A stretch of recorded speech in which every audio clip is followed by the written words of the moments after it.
नमस्कार मित्रों, मैं शंभू प्रकाश भट्ट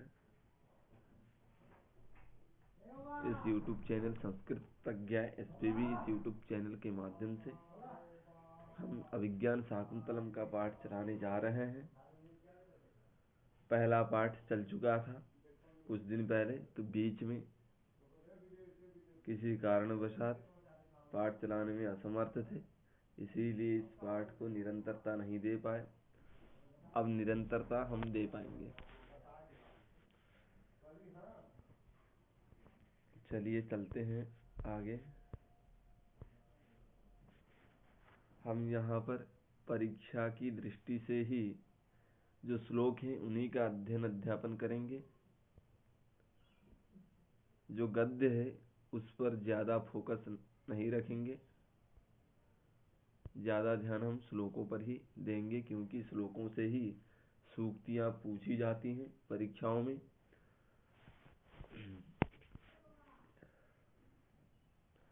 यहाँ तक हो गया था उस दिन। आपरितोषा विदुषाम न साधु मन्ये प्रयोग विज्ञानम बलवद विशिक्षितानाम आत्मन्य प्रत्ययम चेतः।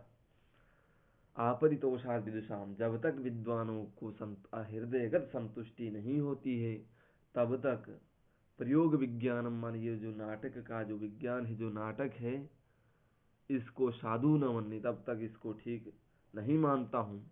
ये सूत्रधार कहते हैं, माने डायरेक्टर कहते हैं।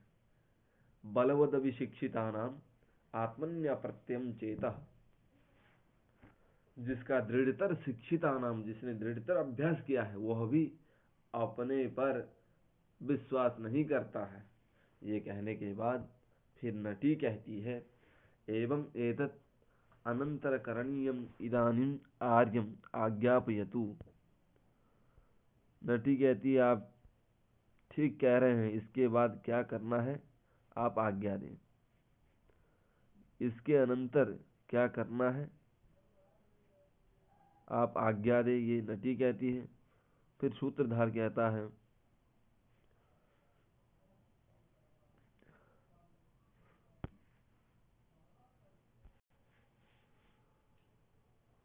फिर जो है सूत्रधार कहता है, हे आर्य, हे प्रिय, नटी को कहता है कि मन्यद अस्याः परिषदः श्रुति प्रमोद हेतोः गीतात् करणीयमस्ति। मतलब, हे प्रिय, इस सभा के, अस्याः परिषदः, इस सभा के मनोविनोद के लिए, मन की संतुष्टि के लिए, श्रुति प्रमोद हेतोः माने प्रसन्नता के लिए, श्रुति मधुर गीत से बढ़कर इस समय और क्या कार्य हो सकता है। श्रुति प्रमोद हेतु गीतात, इस श्रुति श्रवण योग्य जो जिससे हर्ष उत्पन्न होता है, उसका हेतु जो गीत है, उससे बढ़कर दूसरा क्या हो सकता है। अतः कोई गाना गाओ, कोई गीत गाओ करके सूत्रधार नटी को कहता है।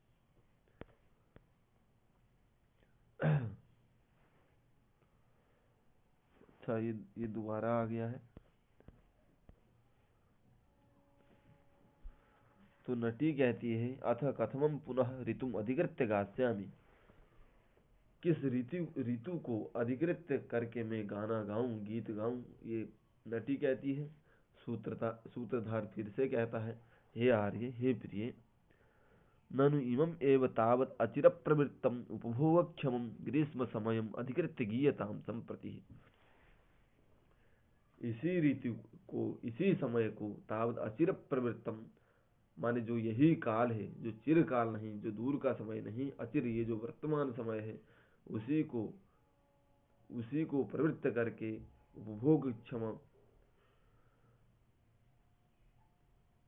उपभोगक्षम ग्रीष्म ऋतु के प्रसंग में, उपभोगक्षम ग्रीष्म समयम अधिकृत, ग्रीष्म समय को अधिकृत कर, ग्रीष्म समय के प्रसंग में ही कोई गाना गाओ।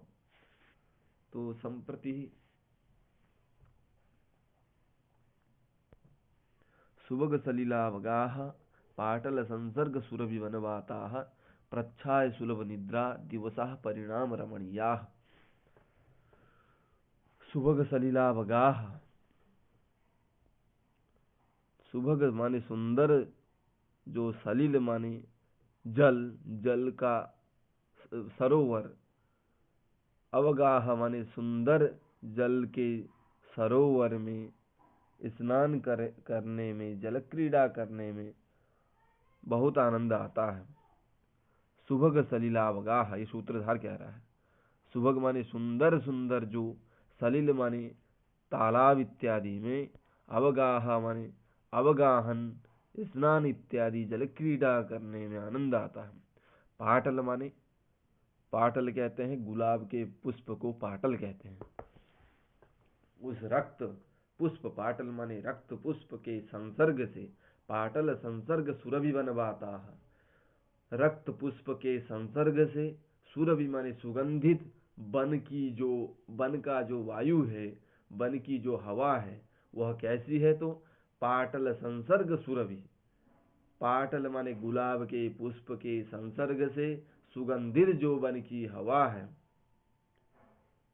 वह हवा बहने लगती है। आगे, प्रच्छाय सुलभ निद्रा दिवसाह परिणाम रमणीया। प्रच्छाय माने प्रकृष्टा छाया, प्रच्छाया, जो प्रच्छाया है, जो छाया है, उसमें जो निद्रा है वो सुलभ है। सुलभ निद्रा माने जो वृक्ष के नीचे, वृक्ष की जो छाया है उस वृक्ष के नीचे निद्रा सुलभ है। जो वृक्ष के नीचे, प्रच्छाया माने वृक्ष के नीचे आने वाली निद्रा अत्यंत सुखकारिणी है। प्रच्छाय सुलभ निद्रा, दिवसाह परिणाम रमणीया, और दिवसाह परिणाम, दिन का जो परिणाम है, मतलब ये ग्रीष्म समय चल रहा है, ग्रीष्म काल में, गर्मी के समय में कालिदास इस ग्रंथ की रचना करना आरंभ किए। तो यहाँ पर ग्रीष्म के समय में बहुत दिन में गर्मी रहती है। जब दिन का परिणाम माने अवसान होता है सायंकाल में, तब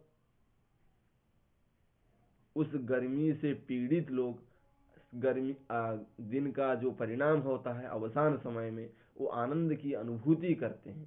क्योंकि दिन भर गर्मी से पीड़ित होते हैं, तो सायंकाल में उनको शैत्य की, शीतलता की अनुभूति करते हैं। दिवसाह परिणाम रमणीय, इसीलिए जो ग्रीष्म के दिवस हैं उनका जो परिणाम है अवसान, सायंकाल, वह रमणीय होता है।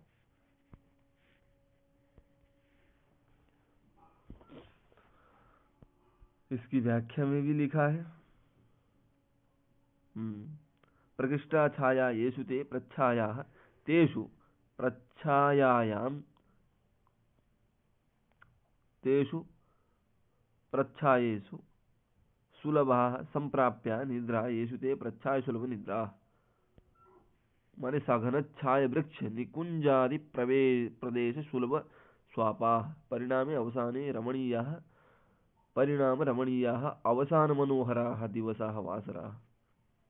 ठीक, इसमें स्वभावोक्ति अलंकार है और आर्या छंद में निबद्ध है।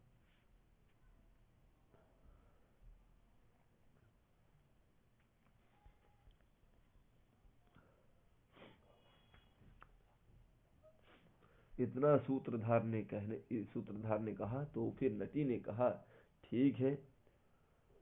कहा गाना गाने के लिए, गीत गाने के लिए सूत्रधार ने नटी को कहा, तो नटी ने कहा ठीक है मैं गाना गाती हूँ। तथा, नटी कहती तथा, ठीक है गाना गाती हूँ, तथा हमारे ठीक है। तो आगे जो है नटी गीत गाती है, इसमें सही से नहीं दिख रहा है, मैंने दूसरा भी लिया हूँगा, इसका देखते हैं। हाँ, ओहो, एक ही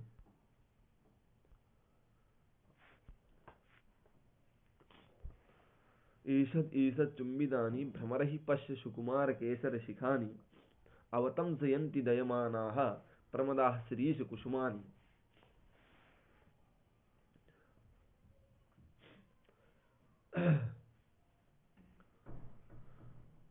शिरीष कुसुमानी, शिरीष के कुसुमों को, पुष्प को, शिरीष के पुष्प को प्रमदाह माने वनिताह, ये जो स्त्रियां हैं, दयमानाह, जो ये स्त्रियां हैं,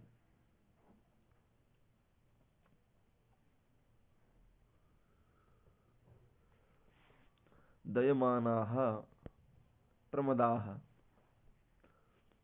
शिरीष के पुष्पों पर दया, कोमल शिरीष के पुष्पों पर दया करती हुई, करने वाली ये जो प्रमदाह माने वनिताह, जो स्त्रियां हैं, ये शिरीष के जो कोमल शिरीष के कुसुम हैं, पुष्प हैं, उन पर दया करती हुई, दयमानाह प्रमदाह, दया करती हुई ये वनिताएं हैं, ये जो स्त्रियां हैं, ये अवतंसयन्ति माने उन पुष्पों को, शिरीष के पुष्पों को, कुसुमों को अपने कर्णों का आभूषण बनाती हैं। अवतंसयन्ति माने अपने कर्णों का आभूषण बनाती हैं।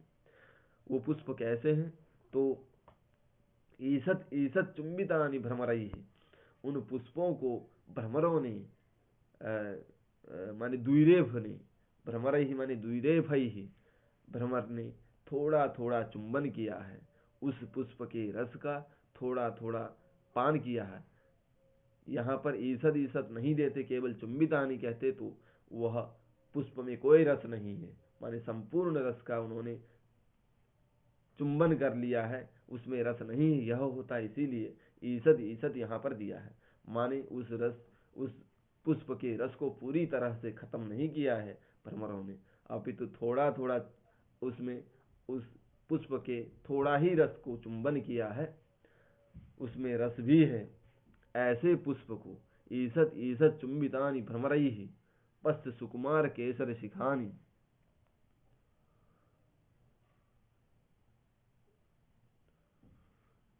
सुकुमार केसर शिखानी, उस पुष्प के जो शिखा है, जो पंखुड़िया है, जो अग्रभाग है, जो पुष्प के जो अग्रभाग है, वह सुकुमार है, एकदम कोमल है। ऐसे पुष्प को भ्रमर ने थोड़ा थोड़ा चुंबन किया है। उन्हीं पुष्पों को, उन्हीं शिरीष के पुष्प को, ये जो शिरीष कोमल के शिरीष पुष्पों पर दया करती हुई ये जो वनिताएं हैं, उन पुष्पों को अवतंसयन्ति अपने कर्णों का आभूषण बनाती हैं।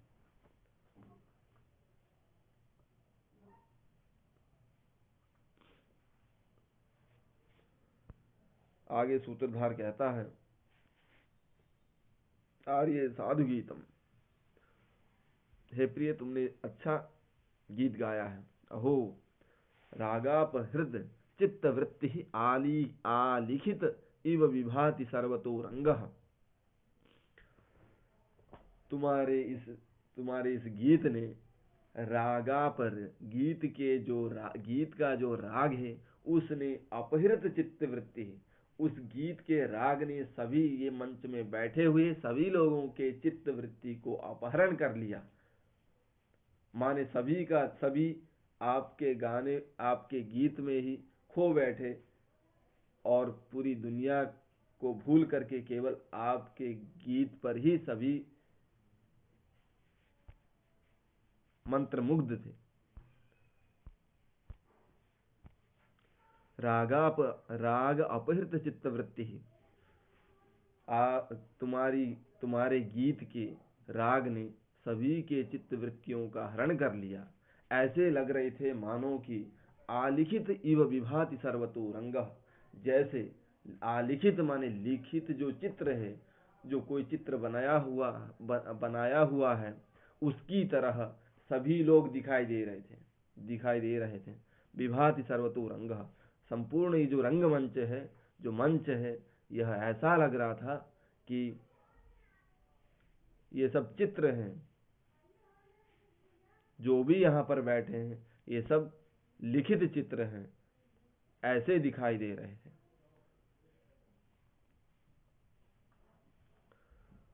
तद इदानीं कथमं प्रयोगम आश्रित्य एनम आराधयामः। पुनः सूत्रधार ने कहा कि अब मैं, ये सब लोग तो खो बैठे हैं इस गीत को सुनकर के, इन मंचस्थ जो विद्वान लोग हैं, जो दर्शक हैं, जो प्रेक्षक हैं, इनको किस नाटक का प्रयोग करके, किस चीज का प्रयोग करके मैं इनको मनोरंजन कराऊं, ऐसा सूत्रधार ने कहा।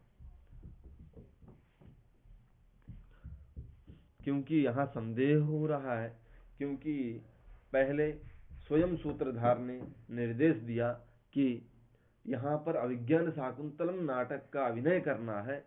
फिर से ये कह रहे हैं कि किस नाटक का हम प्रयोग करें, और जिससे कि जो श्रोता हैं, जो दर्शक हैं, जो प्रेक्षक हैं, उनको मनोरंजन करा पाए। ये प्रश्न फिर पूछ रहे हैं। पहले खुद ने ही कहा कि हमको ये नाटक पेश करना है, फिर कह रहे हैं कि हमको किसका प्रयोग करना है जो कि हम मनोरंजित करा पाए। फिर नटी ने कहा,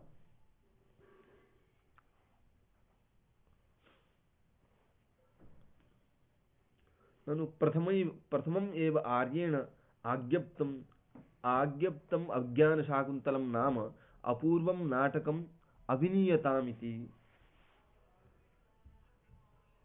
क्या नटी कह रही है, पहले ही, थोड़ी देर पहले ही, प्रथमम एव आर्येण, आर्य ने, आपने, आज्ञप्तम आज्ञा दी थी कि अभिज्ञान शाकुंतलम जो अपूर्व जो नाटक है उसका अभिनय करना है।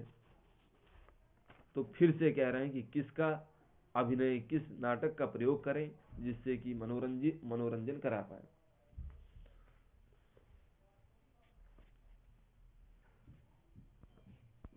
आगे चलते हैं।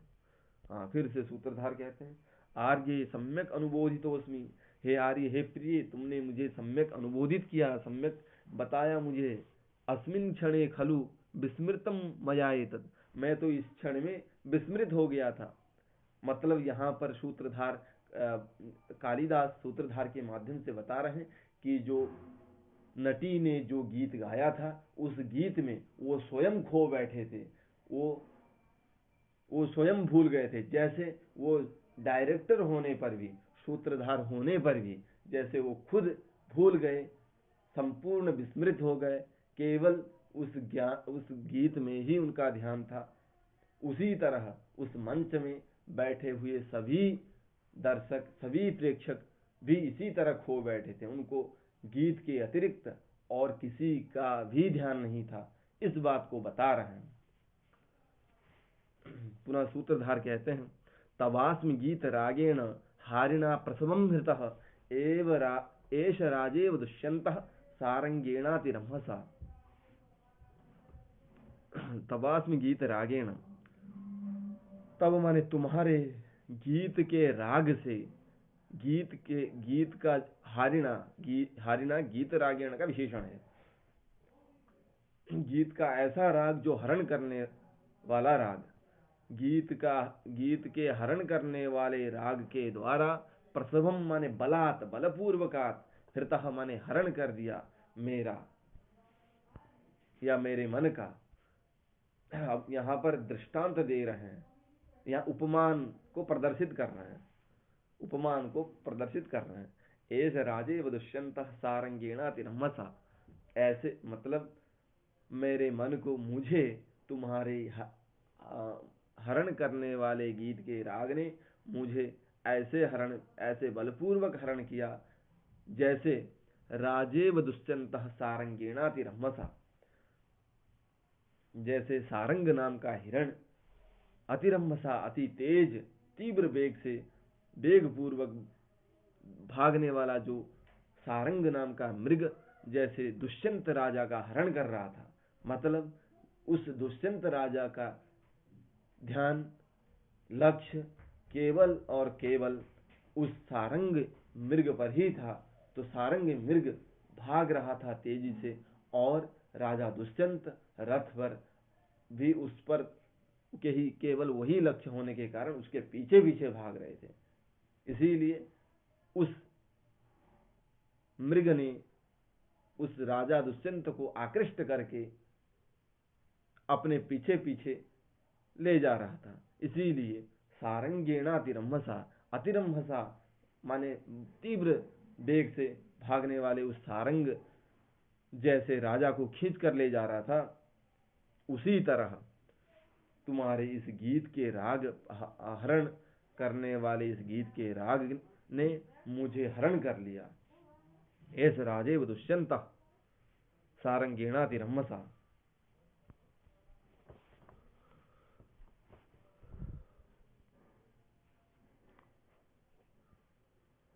ये इसकी व्याख्या है। तब भवत्याः आर्यायाः, तब माने भवत्याः आर्यायाः, नटी को कह रहे हैं, हारिण मनोहरणशीलेन गीतस्य रागः, उस मन को हरण करने का स्वभाव वाला जो गीत का राग है, उस गीत के राग ने हठात माने बलपूर्वकात, गीत राग ने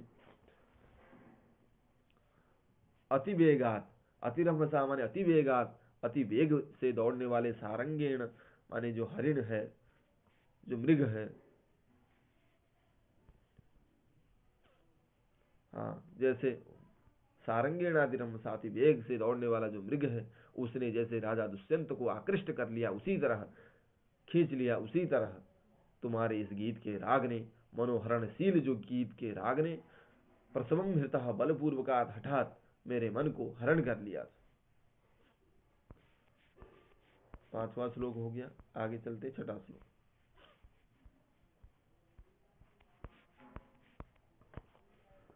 ततः प्रविशति रथारूढ़,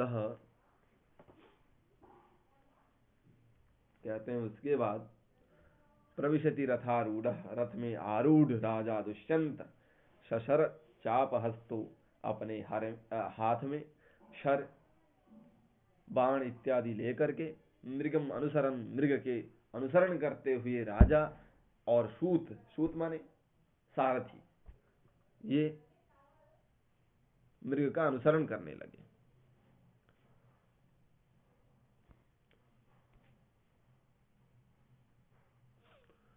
सूत कहता है, अब यहां से नाटक का आरंभ होता है। राजा दुष्यंत जो है उस मृग का पीछा करने के लिए रथ पर आरूढ़ हो गए, और जो सूत है, जो सारथी है, वह भी रथ पर आरूढ़ होकर के मृग का अनुसरण करने लगे। तो सूत कहता है, राजानम मृगंचा अवलोक्य, राजा को और मृग को, एक बार राजा को देखता है। राजा दुष्यंत ने केवल और केवल उसके लक्ष्य में, उसके आंख में, उसके चक्षु में केवल और केवल मृग ही दिखाई दे रहा है, और अपने धनुष की प्रत्यंचा को खींच करके वह निशाना साध रहे हैं। तो सूत जो है एक बार राजा को देख रहा है, एक बार मृग को देख रहा है। उस राजा और मृग को देख करके आयुष्मान कह रहा है,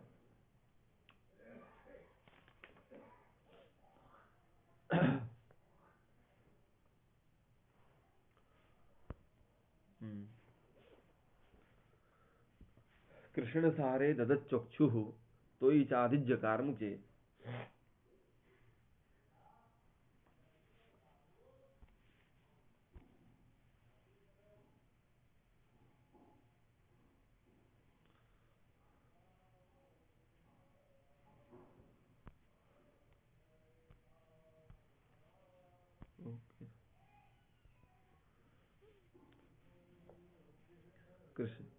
कृष्ण सारे ददच्चक्षुस्तोई चाधिज्य कार्मुके, कृष्ण मृगानुसारिणम साक्षात पश्यामीव पिनाकिनम।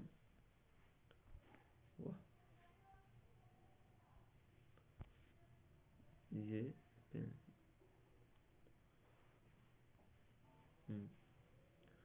कृष्ण सारे ददच्चक्षुस्तोई चाधिज्य कार्मुके, साक्षात मृगानुसारिणम साक्षात पश्यामीव पिनाकिनम।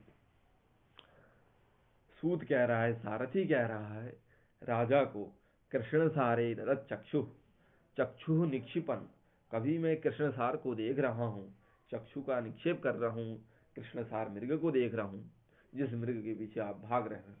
और तो ये चाधिज्य कार्मुकी, कार्मुक माने क्या है? कार्मुक माने होता है धनुष, और ज्या माने होता है प्रत्यंचा, जो उस पर धनुष पर जो चढ़ाई जाती है जो डोरी, उसे ज्या कहते हैं।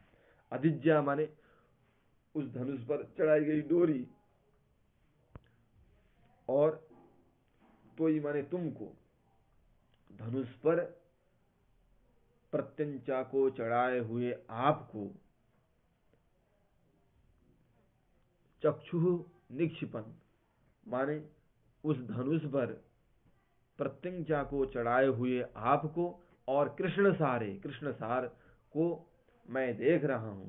आप दोनों पर मेरी चक्षु का निक्षिपन है, मेरी चक्षु आप दोनों पर है, मैं आप दोनों को देख रहा हूं।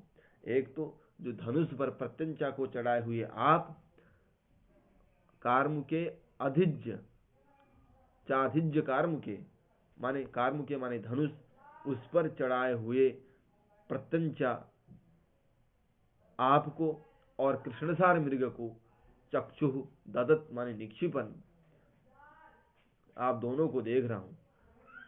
और कह रहे हैं कि मृगानुसारिणम साक्षात पश्यामि पिनाकिनम। अब यहाँ उपमान का प्रयोग कर रहा है, क्योंकि कालिदास की एक विशेषता है कि जैसा उपमेय होता है वैसा ही वो उपमान का प्रयोग करते हैं। इसीलिए इनको उपमा कालिदास से भारवे अर्थ गौरवम, उपमा सम्राट की उपाधि इनको दी गई है। मृगानुसारिणम साक्षात पश्यामि पिनाकिनम, आप ऐसे लग रहे हैं मानो कि मृग, पिनाकी कहते हैं भगवान शंकर को, क्योंकि उनका धनुष का नाम पिनाक है।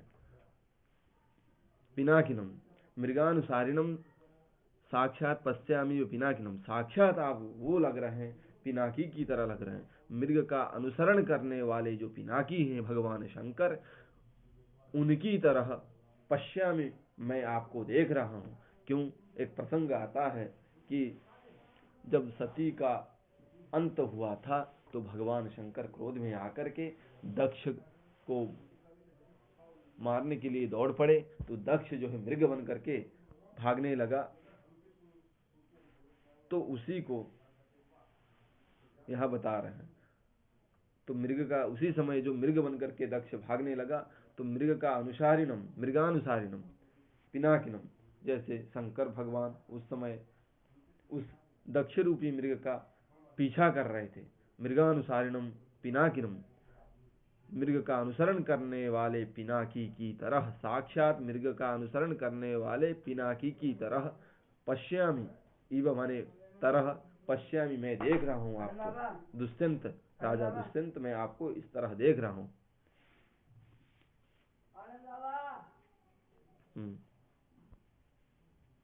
कृष्णधारे ददचक्षुस्तोयि चादिज्य कार्मुके मृगानुसारिणम साक्षात पश्यामि पिनाकिनम। फिर राजा दुष्यंत कहता है, सूत हे सारथी, दूरम अमुना सारंगेण वयम आकृष्टाः, सूत दूरम अमुना सारंगेण वयम आकृष्टाः सह अयम इदानीमपि। हे सारथी, दूरम अमुना सारंगेण, अमुना सारंगेण, इस सारंग मृग ने हमको दूर, वयम आकृष्टाः बहुत दूर खींच लाया है, सो वयम इदानीमपि, ये हमारे अभी तक बस में नहीं है, ये कहा। अब आगे जो है आज यहीं तक पढ़ते हैं। अगला श्लोक है मृग कैसे भागता है, उसका वर्णन है। ग्रीवा भंगाधिरामम मुहुरनुपतति सिंधने बद्ध दृष्टि है, ये हम कल करेंगे। ठीक, इतना कहते हैं कोई मैं अपनी वाणी को विराम देता हूँ। नमो नमः।